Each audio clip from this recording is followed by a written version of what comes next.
Bienvenue à tous.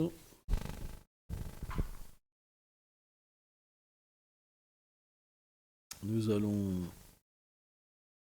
lire un verset du Srimad Bhagavatam, deuxième chant, septième chapitre, verset 17.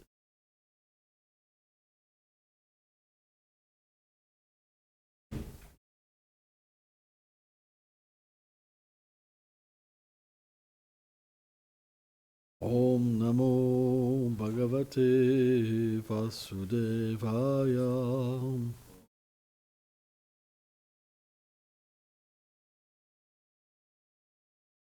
Om Namo Bhagavate Vasudevaya.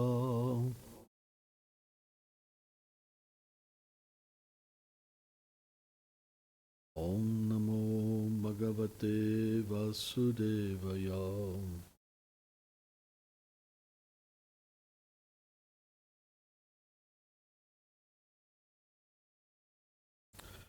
Jayam gunem aparajum pyadite sutanam.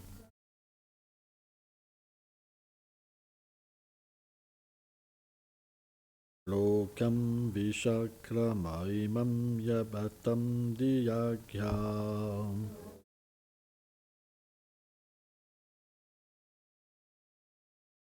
Jammam vamam nenajaglim etripada shalenam.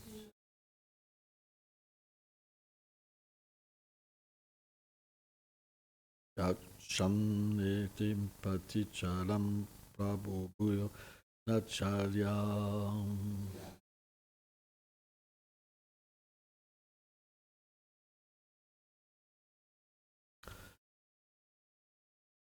Dans son incarnation en tant que Vamana, le Seigneur était le plus jeune des fils d'Aditi. Cependant, étant le Seigneur de tous les sacrifices, il se montra supérieur à eux à tout égard, en adoptant le stratagème de mendier 3 pas à Bali. Il prit l'ensemble de la terre pour démontrer qu'aucun puissant ne peut s'emparer du bien d'un homme qui suit la voie de la vertu, à moins que celui-ci ne lui en fasse l'aumône. Commentaire. Ce verset décrit l'avatar Vamana. Cette histoire est relatée dans le 8e chant. Bali Maharaj avait conquis les planètes de l'univers. Il était très disposé envers les brahmanas, auxquels il faisait acte de charité. Sous la forme d'un brahmana nain, le Seigneur vint à lui et lui demanda 3 pas de terre en charité. Bali Maharaj accepta. En 2 pas, le Seigneur couvrit tout l'univers entier. Il demanda ensuite au roi de lui donner un dernier emplacement pour son 3e pas. Le roi accepta avec joie de lui offrir sa tête pour qu'il pose son pied. De cette manière, Bali obtient la miséricorde de Vamanadev.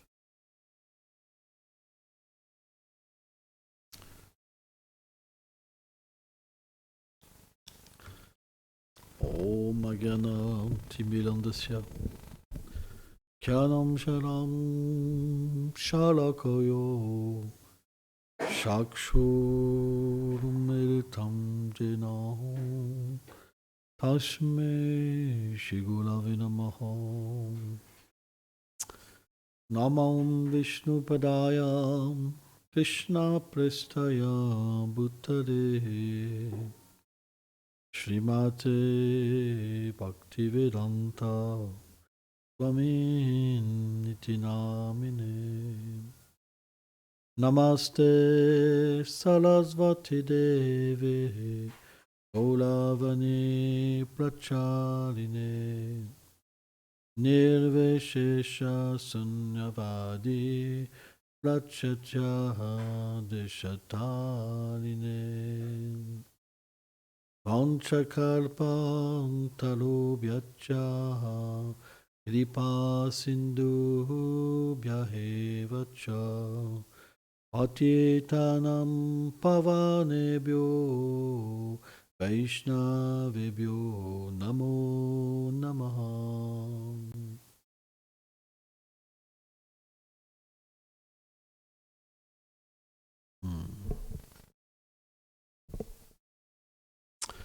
L'histoire de Bali Maharaj nous montre comment le Seigneur fait pour reprendre toutes les possessions, toutes choses qui troublent l'avancement d'un dévot du Seigneur. Bali Maharaj était un grand dévot du Seigneur, mais il était dans le camp des démons. Et il avait un, un gourou, Sukracharya, qui était contre Vishnu. Hein, les démons, ils sont contre Vishnu. Et les devas, ils sont pour Vishnu. Contre ou pour, c'est un conditionnement matériel. Mais c'est ces deux tendances qui régissent l'univers matériel.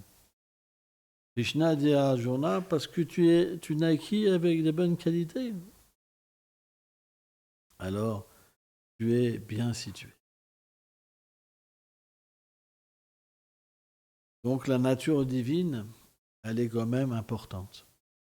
Car sans des qualités divines, on ne peut pas accepter le Seigneur comme son souverain, comme son guide, comme son soutien.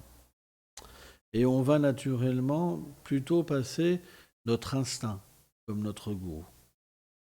Les qualités que nous avons acquises dans des vies passées, et cet instinct que nous avons de voir l'environnement, l'analyser et agir selon notre condition matérielle. Ça, c'est l'esprit démoniaque. Qu'est-ce que c'est la mentalité divine? C'est agir selon les Écritures. Ça veut dire qu'on va voir l'environnement, la situation, et on va l'analyser à travers les Écritures et agir selon les Écritures en temps et lieu et circonstances. Quand on agit simplement d'une manière matérielle, alors ça renforce les qualités démoniaques. Alors bien sûr, les qualités divines, elles sont rarement observées chez les êtres dans l'âge de Kali. Mais on peut les acquérir en suivant les enseignements du Seigneur suprême, pour son plaisir, et pas les suivre pour obtenir une position dans ce monde. Et donc, quand Bali Maharaj a vu un Vamanadev, il était tellement beau qu'il a été conquis. Un nain, c'est pas forcément beau. Hein. D'ailleurs, on prend souvent des nains pour faire rire. Hein. Au temps des rois, les petits bouffons, c'était des nains. Et dans les films, souvent, les nains, c'est fait pour rire. Maintenant, on utilise peut-être moins, parce qu'il y a une conception maintenant du respect. Donc, c'est un sujet un peu tabou. Mais au temps des rois, les nains, ils étaient utilisés pour faire rire. Hein, on est d'accord. D'ailleurs, c'est comme ça, quoi. Que les gens aiment se moquer.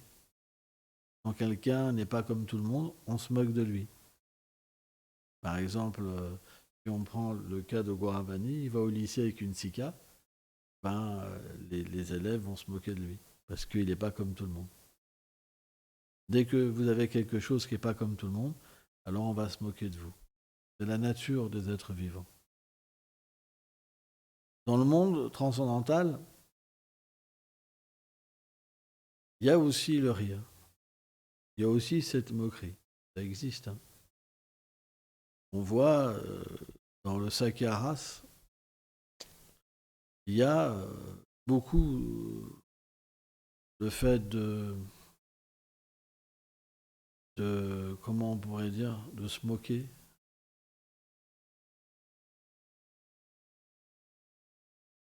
Et c'est quelque chose qui fait rire beaucoup les enfants quand on se moque de quelqu'un.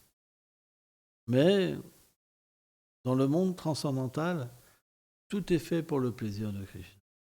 Tout est fait pour le plaisir de Krishna. Et naturellement, lorsque les amis de Krishna se moquent d'un ami, par exemple, parfois, certains peuvent se moquer de Madhu Mangal, par exemple. Madhu Mangal, il est très expert dans l'astrologie, c'est expliqué. Très expert dans l'astrologie. Et un jour, Krishna lui a dit comme ça, il dit, est-ce que tu peux savoir mon mental? Est-ce que tu peux connaître mon mental? Oh, toi, grand brahmana.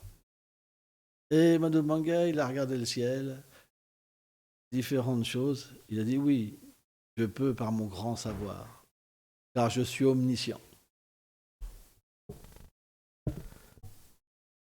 Et il lui a révélé qu'il désirait conquérir un signe. En fait, le signe, c'était Radharani. Et donc, il lui a expliqué comment faire. Et juste avant, Krishna, il nourrissait son perroquet. Il a un perroquet particulier qui chante les noms de Radharani. Et il le récompense en donnant des graines de grenade. Et un perroquet s'est appelé Dvija. Et en fait, quand Madhu Mangal lui a donné la solution pour pouvoir conquérir Radharani, obtenir Radharani, il lui a donné des graines de grenade. Il lui dit, hey, c'est comme ça que tu récompenses un brahmana, comme un oiseau. Hey, moi, un grand brahmana, un érudit qui comprend tout, qui est omniscient, tu me récompenses comme ça, comme un oiseau? Et Krishna a dit, ben oui, bien sûr, puisque tu es un Vijja, aussi tu es 2 fois né. Donc, de la même manière que je nourris le perroquet, qui est Vijja, je te nourris aussi avec des grenades. Donc, Madhu Mangal, il dit d'accord, alors donne-moi une de plus. Et Madhu Mangal était heureux. Par exemple, il y a un certain moment où les amis de Krishna sont conviés à manger ensemble. Krishna, il ne peut pas manger sans ses amis, c'est pas possible. Et ils sont toujours le pur Sakyaras et aussi Balaram est toujours porté à droite de Krishna. Parce qu'il fait partie aussi des souris de Saka. C'est-à-dire qu'il est le protecteur de Krishna. Il a un sentiment parental et aussi amical. Et aussi de serviteur. Balaram, il incarne beaucoup de sentiments en lui. Beaucoup de sentiments. Par exemple, quand Mère Yashoda, quand c'est l'heure de partir pour garder les vaches, et que Mère Yashoda, elle entend Sridham dire à Krishna que c'est notre grand bonheur que tu sois avec nous pour aller dans la forêt garder les vaches. Et Mère Yashoda dit, comment ça? Comment ça vous allez partir? Comment ça? Et là, Balaram, il dit, ne t'inquiète pas, Maya. C'est moi personnellement qui vais m'assurer la protection de Krishna. Il ne fera pas un pas sans me voir. Et c'est très intéressant parce que Maya Yashoda, elle dit comme ça à Krishna Balaram, mais vous êtes mon être et ma vie. Comment quelqu'un peut vivre sans sa vie, sans sa vie et sans sa propre personne, sans ses yeux, sans sa vision. Donc, le sentiment de séparation, il est très intense. Mais Ashoda, elle dit, comme ça, elle me dit, juste un instant sans te voir, ça me semble des yugas. Et quand les Vrajbasi expliquent ce genre de sentiment de séparation, c'est pas une invention, c'est vraiment chaque instant semble tellement long. Mais dans cet instant, il semble tellement long, Krishna est présent dans cet instant. Donc, ils peuvent savourer Krishna d'une manière aussi très intense. Parce que, en fait, dans le sentiment de séparation est tellement puissant qu'il y a aussi quelque part la rencontre. C'est expliqué, par exemple, quand les gopis, quand Radharani avait été emportée par Krishna, quand elle a senti en fait que Krishna n'était pas pleinement avec elle pendant la danse rasa, Krishna a ressenti immédiatement que Radharani voulait être avec elle seule. Et il l'emporta. Et il laissa toutes les autres gopis. Et à ce moment-là, les gopis, elles ont commencé à chercher Krishna.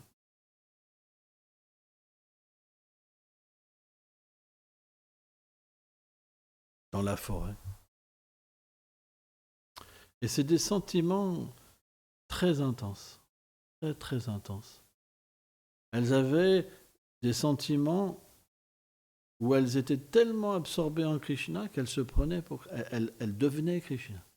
Krishna s'emparait tellement d'elles à travers leurs souvenirs et leur amour qu'il se divertissait à l'intérieur d'elles.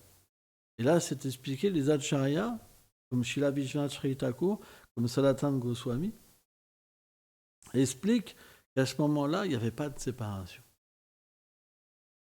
Mais parfois, elles étaient dans un sentiment semi-externe où Krishna de nouveau disparaissait.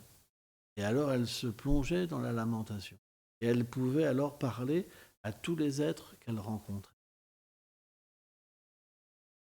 Mais c'est pour vous dire que la séparation à Vraj, elle peut devenir tellement intense qu'il y a la rencontre.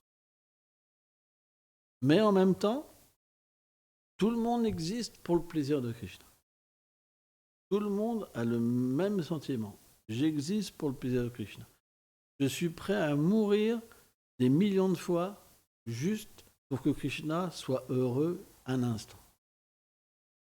Et donc, automatiquement, bien qu'il y a ce désir d'avoir Krishna pour soi, il y a aussi le désir de Krishna d'être heureux dans une situation. Et c'est pourquoi, bien que Mary Yashoda et Nanda Maharaj, ils voudraient toujours accompagner Krishna et Balaram dans les forêts, parce que Krishna ne ressentirait pas le même sentiment si ses parents étaient là. On peut imaginer. Quand on était enfant, quand les parents sont là, on a une retenue. On ne peut pas faire tout ce qu'on veut faire.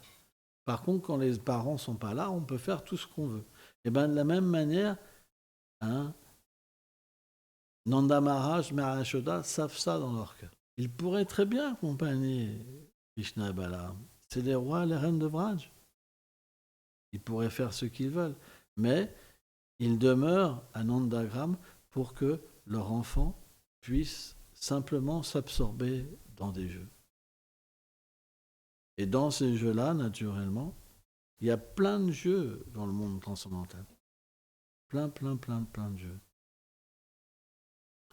Et une des façons de rire, c'est de se moquer des uns et des autres. Même parfois, les sakas, ils se moquent de Krishna. Et Krishna boude. Krishna part. Krishna parfois pleure aussi. Parce que ses amis se moquent de lui. Ou alors parce qu'il n'a pas eu la victoire. Parce que des fois, Shridam, il bat Krishna. Et Krishna alors devient complètement mécontent. Et il va pleurer.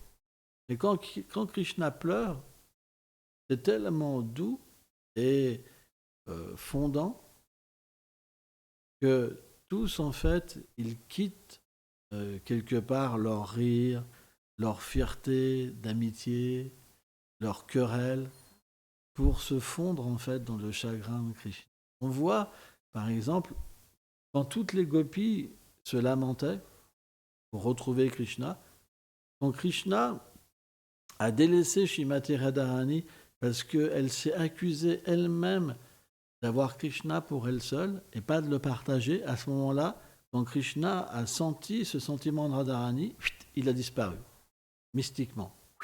Dès qu'elle a ressenti ça, il est parti. C'est la raison pourquoi Krishna a délaissé Radharani. C'est parce qu'elle sentait dans son cœur, elle avait un remords d'être avec Krishna seule, elle voulait que toutes ses amies soient aussi avec Krishna. Srila Vishwanath Chakravarti Thakur révèle ça. Et c'est à ce moment-là que toutes les autres gopis, quand elles ont vu Radharani, son sentiment est tellement élevé que quand elles ont vu Radharani, c'est comme si elles devenaient des petites rivières qui se jettent dans la mer. Tellement le sentiment de Radharani était élevé et beau.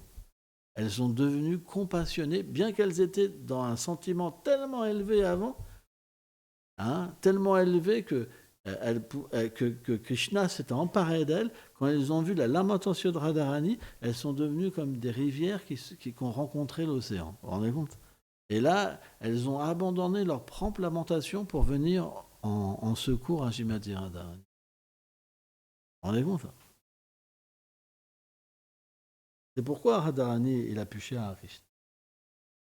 Parce qu'il n'y a que elle qui peut véritablement captiver Krishna. C'est pas possible sans ça. On captive Krishna par l'amour. Par exemple, prenons Lalita Sakhi, elle va sur l'autel. De quelle manière elle va sur l'autel? Elle ne pourra pas avoir Krishna sans amour. C'est pas ces 4 tours d'encens, 2, 3, 2, 7, par exemple, 4, 2, 7, qu'elle va attraper Krishna. C'est pas par la forme qu'on attrape Krishna. C'est par le sentiment. Mais bien sûr, s'il n'y a pas la forme, le sentiment ne peut pas être établi aussi. Parce que le sentiment, il peut être établi qu'on est un pur dévot. Et pourtant, certains dévots parlent de forme, par exemple. La forme, c'est la conception de l'institution, par exemple. La conception de comment accomplir le puja. Les règles. Mais si on enlève les règles pour un néophyte, il redevient un matérialiste. Parce que son sentiment n'est pas pur. Et s'il ne suit pas les acharya, il ne devient pas cher à Krishna. C'est pour ça que, bien que le but est de délaisser un jour les règles pour s'absorber complètement dans la spontanéité, si on laisse les règles à un niveau immature, alors on ne progresse plus spirituellement.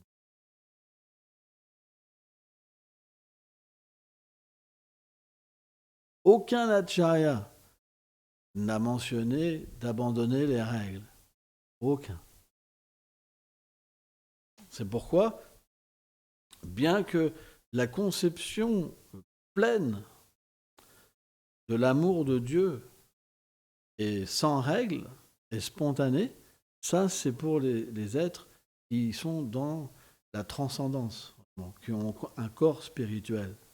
Mais on ne devrait jamais penser que dans le monde matériel, il n'y a pas de règles. Il y a des règles. La manière de préparer, par exemple, le tamboula, de faire les guirlandes de fleurs, vous êtes sous l'égide d'autres personnes qui vous apprennent. Il y a une manière de faire. Par exemple, Maya Yashoda. Quand ses serviteurs et ses servantes s'occupent du bain de Krishna, elle observe tout dans les détails pour voir si toutes les règles sont établies pour le bain de Krishna. Donc, même à Vraj, vous avez des règles. C'est décrit dans les livres des Acharyas. Uvidami Lamrita, Krishna Lamrita, par exemple. C'est décrit. Donc, vous voyez qu'à Vraj, il y a des règles. Mais ces règles, elles ne sont pas incompatibles avec la spontanéité. Elles nourrissent la spontanéité. C'est différent. Et bien, de la même manière, d'une manière imparfaite, quand on se retrouve au niveau matériel, ces règles-là vont graduellement nourrir la spontanéité. Parce que c'est ce qui se passe à Vraj. Donc plus on va progresser, plus cette spontanéité va apparaître à travers les règles. Et amener une personne à comprendre que tout ce qu'elle faisait dans le monde matériel, sous l'égide des acharyas, existe dans le monde spirituel. Donc quand les acharyas expliquent que le but c'est la spontanéité, ça ne va pas dire qu'il n'y a plus de règles. C'est faux. C'est complètement faux. Mais que les règles nourrissent la spontanéité. À Vraj, c'est plein de règles. Par exemple, à Vraj, personne ne va marcher sur l'empreinte de Krishna. C'est une loi. C'est une réalité. Par exemple, Radharani, elle va le faire un puja au Deva du soleil. C'est dans les règles. Il y a des brahmanas. Il y a tout un processus pour adorer Suryadev. Mais pourquoi elle adore Suryadev? C'est pour obtenir Krishna. Vous comprenez? Donc les règles nourrissent la spontanéité, parce que c'est l'amour. Par exemple, Nanda Maharaj, il a un temple de Narayan. Et pourquoi il adore Narayan? C'est pour que Krishna, il soit protégé. Nanda Maharaj, tous les matins, il adore Nishingadev. Pourquoi il va adorer Nishingadev au lieu de réveiller Krishna avec Yashoda? C'est pour que son enfant soit protégé. Les règles sont là pour nourrir la spontanéité. C'est pas qu'il n'y a pas de forme, il n'y a pas de règles. C'est faux. C'est pourquoi les règles, au début, elles paraissent nous empêcher de grandir. Mais c'est faux. Parce que ces règles-là, elles viennent de Golok Vrindavan. Ne pensez pas que les Goswamis, ils ont donné des règles ordinaires. Ils ont donné des règles qui existent à Golok Vrindavan. Tout ce qu'on suit, ça vient de là-haut. Donc c'est une mauvaise conception de vouloir... Certains dévots pensent, moi je rejette les règles pour faire ma spontanéité. Mais quelle spontanéité tu as? Tu es une âme conditionnée. Quelle spontanéité? Non. Ça c'est ton mental. Vous comprenez? Mais moi j'ai connu beaucoup de personnes comme ça. Aujourd'hui, elles ne pratiquent plus à cause de leur spontanéité. Elles ont même plus foi à cause de leur spontanéité. C'est pas des centaines, j'ai vu des comme ça. Mais par contre, quand on comprend que ces règles viennent de Golok Vrindavan et qu'elles viennent dans le monde matériel pour permettre à des êtres de se purifier, de nourrir la spontanéité, oui. Prenons le développement spirituel. Le développement spirituel, c'est expliqué, c'est comme une échelle. De Prem à Shraddha, c'est comme une échelle. Quand vous pratiquez d'une manière imparfaite, vous ne pouvez pas voir que ces règles vont vous amener au monde transcendantal. Mais quand vous êtes au monde transcendantal, parce que vous avez suivi des règles, vous comprenez que ces règles, elles ont nourri votre dévotion. Donc les gens qui abandonnent les règles, c'est parce que c'est des néophytes, ils ne comprennent pas. Ils ne comprennent pas, parce qu'ils n'ont pas atteint la perfection. C'est pour ça qu'ils parlent comme ça. Mais quelqu'un qui atteint la perfection, qui commence à voir Krishna, il comprend, oh, tout ce que j'ai suivi, c'était pas pour rien. C'est pour ça qu'un dévot, en fait, il peut même suivre plus les règles quand il avance. Parfois, des dévots spontanés vont encore plus suivre les règles parce que aussi elles existent dans le monde transcendantal. Elles lui ont permis de se réaliser. Certains deviennent plus spontanés et d'autres acceptent encore plus les règles comme leur vie. Et c'est très intéressant. Pourquoi? Parce que aussi il y a le principe de l'acharya. Pourquoi Krishna fait ça? C'est pour que quelqu'un montre un exemple parfait. C'est pourquoi certains dévots spontanés suivent les règles parfaitement. On voit par exemple des rois comme Janaka, par exemple, c'était des purs dévots, ils suivaient des règles. Ils faisaient plein de choses pour le royaume, pour montrer l'exemple. Pourtant, après, ils ont tout abandonné pour vivre dans la forêt. Vous comprenez? Donc, on doit toujours comprendre qu'on doit suivre des règles. Mais pas des règles pour simplement devenir un robot. Et pour devenir le supporter avéré d'une institution et faire la guerre aux autres. On est les meilleurs. Non, ça détruit tout. On doit suivre des règles et être nourri par des dévots qui comprennent pourquoi ils suivent des règles, parce qu'ils développent l'amour grâce aux règles. Ça, c'est le vrai processus pour comprendre pourquoi on suit des règles. Sans ça, on va suivre des règles avec des gens qui ne vont même pas savoir pourquoi ils suivent des règles.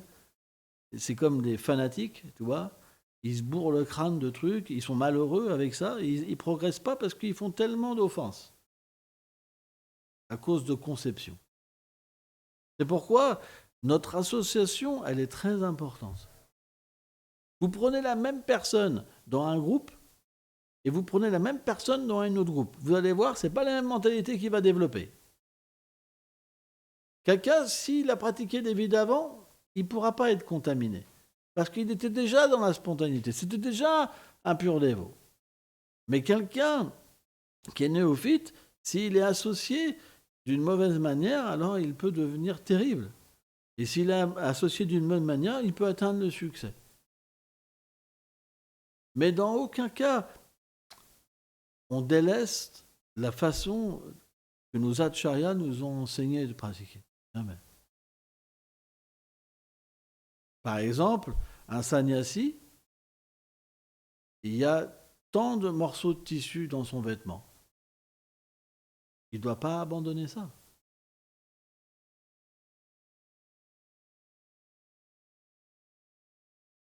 Il y a plein de petites règles comme ça. Un pur dévot, il peut abandonner. Mais quelqu'un qui n'est pas un pur dévot, quand il abandonne les règles, alors il peut graduellement délaisser aussi la voie de la vertu pour resuivre son instinct matériel. Et c'est pour ça que les règles, elles permettent, comme un chemin, de garder une personne dans la vertu. Dès qu'on commence à mélanger les choses et à délaisser des choses, alors il y a un petit côté spontané, matériel qui revient, un conditionnement plus lié à l'ignorance et la passion. C'est pour ça qu'on ne suit pas des règles par fanatisme, mais on les suit pour rester dans la voie de la vertu et progresser. C'est très important. C'est des choses tout bêtes. Par exemple, mettre le tilak. Moi, par exemple, je sors de la piscine, je mets le tilak à l'eau. On doit avoir du tilak sur le corps constamment pour se rappeler que le corps, c'est le temple du Seigneur et que l'âme, elle est à l'intérieur comme le serveur, comme le serviteur. C'est d'expliquer qu'un corps sans tilak, c'est comme un corps au crématorium. On doit suivre des règles. C'est important. Les règles de propreté. Ça agit, tout agit sur notre mental, sur notre intellect. C'est très important. C'est pour ça, alors bien sûr, il y a beaucoup de règles. Tout ça, c'est marqué dans la Bhakti-Vilas. On n'en suit pas forcément beaucoup. Mais ce qu'on nous a demandé de suivre, il faut essayer de les suivre. Par exemple, manger que du prasad.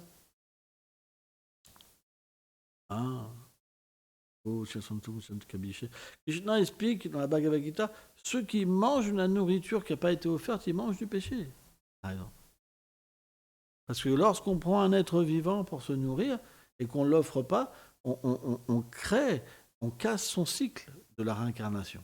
On doit prendre ça comme réaction dans notre vie. Et il y a un verset du Matsya Purana, si mes souvenirs sont bons, même l'eau, si on ne l'offre pas, c'est considéré comme boire de l'urine. Et la nourriture pas offerte, c'est comme manger des excréments. C'est expliqué. Ça revient à la même chose. Parfois, les dévots ils disent il n'y a pas besoin d'offrir l'eau. C'est pas dans les shastras, c'est expliqué tu bois de l'urine. C'est la même chose.